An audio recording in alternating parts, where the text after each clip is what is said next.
I just had my bumper cover replaced after a minor fender bender, and I wanted to give you guys some insights into how much it cost to get it replaced and some other interesting things that I learned along the way. So the bumper cover itself cost $330, which I thought was pretty awesome for a Tesla part. And both the service center and the body shop told me that the bumper would need to be painted. It would come unpainted. But it turns out it was actually painted when we got it. And so saved a lot of money there.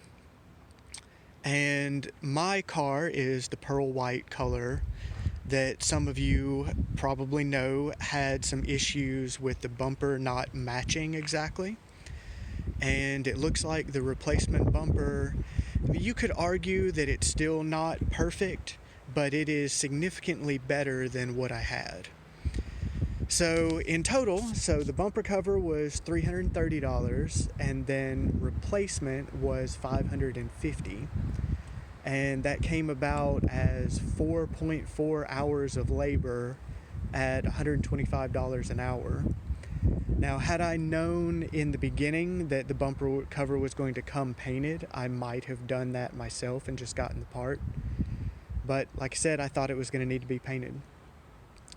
Now, the reason that it's 4.4 hours, which I thought was a little excessive myself, is that they have to remove trim pieces back here in the back, and on the bottom they have to take off the rear lights on both sides, and there's a panel up underneath that has to be taken off. And they say that adds up to almost 4.5 hours of work. But I'm pretty pleased that I got a nice new bumper, and the color matches better than what it was for a little less than $900. So yeah, if you like these videos, like and subscribe, and leave your video request in the comments.